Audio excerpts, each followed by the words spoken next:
Dès que la poudre magique est utilisée, le résultat est sans appel. Tous les esprits qui y sont exposés se transforment instantanément en plantes.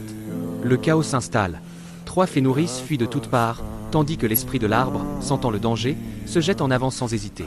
Face à cette poudre impossible à contrer, les nourrices prennent une ultime décision pour protéger les leurs. Même lorsque les servantes de la reine tentent d'arracher la fleur sacrée, leur sort est déjà scellé. À cet instant, Bora, animée par la vengeance, rassemble toutes les fées et lance l'assaut contre le royaume d'Austère. Du haut des remparts, la reine découvre une armée volante innombrable. C'est exactement le moment qu'elle attendait.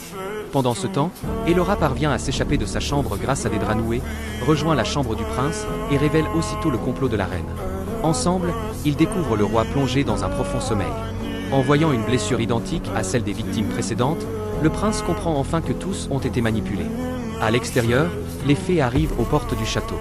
Sur ordre de la reine, des bombes de poudre sont lancées en masse.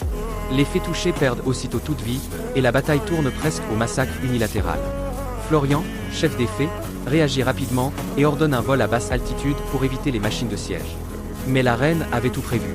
Elle déclenche des explosifs au-dessus des remparts, infligeant de lourdes pertes supplémentaires.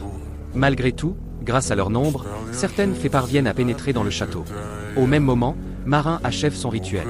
Il reçoit l'intégralité du pouvoir de Connor, devenant le seul capable de mettre fin à cette guerre. Tandis que humains et fées s'affrontent, Elora se précipite vers la chapelle pour libérer les esprits captifs. Malgré l'aide de Corbin, ils sont incapables de déplacer la lourde porte et sont rapidement maîtrisés par les soldats.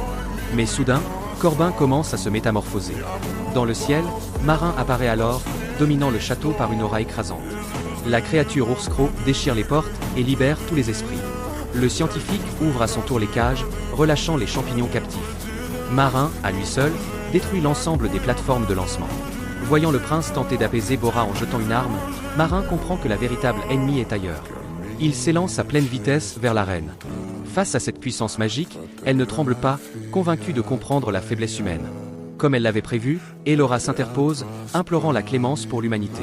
Sans la moindre hésitation, la reine décoche une flèche chargée de poudre. Sous les yeux d'Elora, Marin est réduit en cendres.